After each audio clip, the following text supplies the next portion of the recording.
살충제 계란 파문을 두고 여야가 각각 전 정부와 현 정부 책임을 거론하며 책임 떠넘기기에 나섰습니다. 문재인 대통령의 취임 100일 기자회견에 대해서는 여야가 엇갈린 반응을 보이고 있습니다. 장성호 건국대 교수, 서양호 두문정치전략연구소 소장 두 분 나오셨습니다. 안녕하십니까? 안녕하세요. 네, 안녕하세요. 소장님, 이 정부가 지금 전수조사를 하는데 좀 날림으로 했다는 얘기가 있습니다. 미리 가서 조사를 하기 전에 알려주고 그러면은 뭐 그쪽에서 계란을 뭐 문제 없는 거를 이렇게 내놓을 수도 있는 가능성이 있고 상당히 지금 비판이 많거든요. 그렇죠. 고양이한테 생선을 맡기는 격인데 검사하려면 불시에 가서 임의로 추출해야 되는데 검사한 대상의 양계장의 주인에게 당신이 계란을 선별해서 나에게 달라 그러면 그분이 찝찝할 경우에는 다른 양계장 계란을 가져올 수도 있기 때문에 그렇죠. 검사에 대한 소홀함이 있을 수밖에 없는데 실제로 김영록 장관이 국회 답변 중에서 그럴 우려가 상당히 있다라고 얘기를 했고 121곳에 대한 양계장에서 재검사를 하겠다라고 합니다. 그리고 더욱더 문제의 점은 원래는 2달 동안 꼼꼼하게 전수조사하기로 한 것을 이틀 만에 다 모두 전수조사를 하다 보니까 이런 문제가 발생했다는 생각이 들고요. 이건 뭐 공무원들의 전형적인 저는 전시행정이나 보여주기 행정의 가장 표본이라는 생각이 들어서 1차적으로 우선 전수조사를 마쳤으면 이런 국민 불안들이 있고 언론에서도 문제제기를 하고 있기 때문에 2차에 걸쳐서는 다시 한번 정밀하게 재조사할 필요가 있지 않는가라는 생각이 듭니다. 알겠습니다. 네. 지금 굉장히 살충제 계란이 논란이 되고 있는데 교수님은 어떻게 보고 계신가요? 저도 오늘 아침에 계란을 먹었는데 아침 식사로. 드셨나요? 예.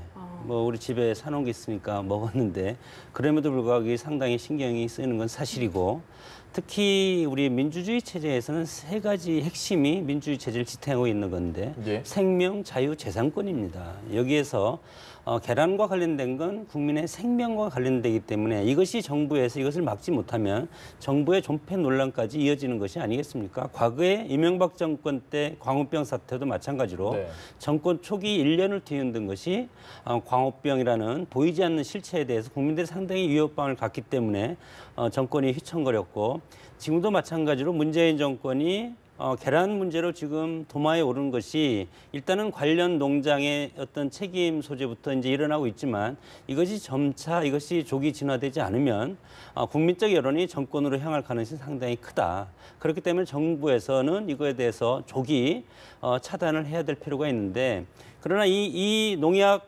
살충제 성분이 이미 퍼져 있기 때문에 이것이 보이지 않는 위협이 국민들은 상당히 지금 위협감을 느끼고 있지 않습니까? 그렇기 때문에 어떻게 보면 대통령 입장에서는 취임 초기 상당히 어떤 국정의 동력을 걸기 위해서 적폐청산이라는 이런 드라이브를 걸고 있는데 그 밑에 하위직 공무원들이 이것에 따라오지 못하는 나사풀린 모습을 보이고 있다는 것. 이것이 상당히 저는 안타까운 모습이라고 보고 정부의 어떤 지금 대통령 중심으로 해서 뭐 총리 그리고 내각, 청와대 해서 이 국민의 먹거리인 이 계란은 특히 어린 아기들 분유까지도 이것이 지금 중요한 성분이 아니겠습니까? 그렇기 때문에 이것에 대한 국민적인 관심은 상당히 지대하다. 그래서 정부는 이런 국민들의 알 권리 차원에서 이것을 조기에 진화하고 국민의 안정적인 생활을 유지할 수 있는 방책을 마련해야 된다고 봅니다. 알겠습니다. 저도 뉴스를 진행을 하지만 이 집에서 계란을 상당히 많이 먹을 수밖에 없습니다. 아기도 있고. 그런데 어제 참 의아했던 건 오전에 분명히 발표를 했는데 그러면 이 껍질의 번호를 우리가 보고 판단하잖아요. 근데 그건 또 한 8시간 정도 지나서나 발표를 하고 또 처음 발표할 때는 멀쩡한 계란 농장을 잘못 발표하고 이렇게 왔다 갔다 하다 보니까 아무래도 책임을 물어야 된다 이제. 류영진 식약처장에 대한 어떤 책임 사퇴론 이런 것도 좀 거론이 되고 있는데 소장님 생각은 어떠십니까? 일단은 저는 그 양계 계란 문제가 구조적인 측면이 강하기 때문에 식약처장에게 모든 것을 책임지기는 쉽지 않다는 생각이 들고요. 다만 현안과 대응함에 있어서 총리의 질문에도 제대로 답변하지 못하고 그리고 국회의원들이 국회에서의 질문에 대해서도 현안 파악도 안 된 모습들에 대한 상당히 업무 파악이 아직 미숙한 게 아닌가라는 질책은 있을 것 같습니다. 그래서 저는 일단은 식약처장과 농림부 장관은 현재의 이 농약 검출 계란에 대한 사태에 대해서 그 대책을 수립할 때까지 철저하게 이 문제에 집중을 하고 난 연휴에 9월 정기국회와 특히 국정감사에서 식약처장이 그 직무 수행 능력에 대해서 정밀하게 검증을 해서 좀 국회가 이 문제에 대해서는 집중적으로 처리하는 것이 타당하지 않겠는가. 선 처리 후 국회에서의 논의 순서를 밟아 나가는 것이 현재 국민들의 불안감을 씻어주기 좋을 것 같다는 생각이 들고 지금 대책을 세우고 있는 중간에 처장을 바꾼다는 것은 또 다른 국민들의 불안감을 주셨기 때문에 일단 사태 해결에 먼저 주력한 것이 중요하지 않는 생각이 듭니다. 알겠습니다. 네. 지금 정부가 최근 며칠간의 내용에 대해서도 비판을 받고 있긴 하지만 또 네. 한편으로 이게 사실 유럽에서 먼저 문제가 됐었고요. 또 지난 4월에 소비자연맹에서 살충의 계란에 대한 위험성 경고했다고 합니다. 이건 좀 대처가 너무 늦은 게 아닌가 싶은데요. 공무원들은 국민의 공복, 공직자는 국민의 공복이라고 하는 것들은 자나 깨나 그러니까 잠자리에 들어서도 오직 국민만을 생각해야 되는 것 아니겠습니까? 예. 특히 정무직 장차관들은 오로지 국민 민복을 향해서 이것에 대해서 고민을 해야 되는데 유럽에서 그런 것이 있다고 생각했을 때는 식약처장 비롯한 농림부 장관 이 관련 장관들은 이거에 대해서 사전 대책을 세웠어야 한다고 마땅한데 결국은 정권이 이거에 대해서 이제 책임을 질 수밖에 없는 것이 인사권자가 대통령 아니겠습니까? 예. 결국은 이런 리스크가 결국은 대통령한테 간다. 그래서 공직자 임명할 때 가장 중요한 것은 저는 그 분야에서 최고의 전문가 우리나라에서 최고의 전문가를 모셔다 그 직책에 세워야지만이 이 직책을 성실히 수행할 수 있지 않겠습니까? 그래서 지금 야당에서 주장하는 코드 인사 이런 이제 비판적인 주장이 상당히 나오고 있는데 이미 일은 터졌습니다. 그래서 우리 서양호 소장님 말씀을 하셨듯이 예. 일단 일이 터진 것은 조기에 빨리 매듭을 짓는 것이 중요하다. 이것이 국민들이 안정감 있게 하고 결국 계란 문제로 해서 다른 여타의 어떤 경제적인 활동 전체가 지금 위축될 가능성이 있지 않습니까? 예. 그렇기 때문에 거시적인 틀에서 이것이 일단은 어떤 수습의 국면으로 일단은 물머리를 돌리고 예. 그다음에 구체적으로 책임 소재를 따지고 인적 조치도 하고 그런 절차적인 어떤 과정을 거치는 것이 현명하다고 봅니다. 알겠습니다. 살충제 계란에 대한 정부의 최종 결과가 오늘 오후 4시에 나온다고 하니까 저희가 일단 결과를 보고 내일 한번 다시 얘기를 해봐야 될 것 같고 주제를 좀 바꿔보겠습니다. 문재인 대통령이 어제 취임 100일 기자회견을 가졌죠. 아마 다들 보셨을 겁니다. 간단하게 한번 평가를 해주시면. 산뜻하고 신선하다. 박지원 의원의 평가입니다. 예. 제가 볼 때는 뭐 각본 없는 기자회견의 형식과 내용도 예전의 기자회견과 달라서 상당히 눈길을 끌었던 것 같고요. 특히 다른 무엇보다도 문재인 대통령이 외교안보, 경제 그리고 한미 FTA 전반적인 문제에 대해서 아주 거침없고 자신감 있는 모습을 드러내므로써 국정을 완전히 장악하고 있구나라고 하는 국민들에 대한 신뢰감을 상당히 높인 그 기자회견이 아니었나 싶은 생각이 듭니다. 그래서 좀 뭐 전체적으로는 현재의 김영삼 대통령 이후에 역대 대통령의 100일 기자회견을 이명박 대통령만 쇠고기 촛불 그 시위 파동으로 해서 112일 만에 기자 간담회를 했고 나머지 모든 대통령이 100일 기자회견을 했는데 특히 박근혜 전 대통령만 유일하게 100일 기자회견을 하지 않았거든요. 예. 그래서 그것과 비교해 볼 때도 국민들은 소통하는 대통령의 모습들을 보길 원했는데 아마 거기에 잘 부응한 어제 기자회견이 아니었는가 싶은 생각이 듭니다. 네, 반면에 알겠습니다. 야당에서는 뭐 내로남불 이야기도 나왔고요. 자화자찬이다 이런 평가가 나오더라고요. 저는 야권이라든가 정치권에서 내로남불 예. 이런 말은 좀 안 썼으면 좋겠습니다. 이것은 적절치 않은 어떤 표현인 것 같은데 예. 물론 비판을 할 수 있는 다른 용어는 상당히 많지 않습니까? 방금 말씀하신 산뜻하고 신선하다 이런 것들이 이제 평가도 있고 그러나 제가 개인적으로 보기에는 포괄적이지만 구체성이 적었다. 즉각적으로 하기 때문에 대통령이 모든 것을 할 수가 없기 때문에 장관과 차관이라든가 청와대 국무총리 이런 정부 조직이 있는 것 아니겠습니까? 대통령이 모든 것을 다 통제하고 한다면 이것은 절차적 민주주의라든가 민주주의 시스템에 맞지 않는 그런 거기 때문에 저는 청와대에서 대통령께서 박근혜 전 대통령이 적자생존이라는 그런 말 때문에 비서관들이 오로지 적기만 애를 중하는 그런 것들이 비판해서 청와대 회의 때도 적지 말라. 저는 이것은 상당히 저는 부적절하다고 봅니다. 적으면서 자기의 생각을 대통령이 얘기할 때 자기의 생각을 적어서 이거에 대해서 다시 말할 수 있는 그런 기회를 갖기 때문에 인위적으로 박근혜 전 대통령이와 반대적으로 한다고 무조건 좋은 것은 아니다. 예. 어제 어떤 우리 기자회견도 마찬가지로 물론 긍정적인 증언이 상당히 많다.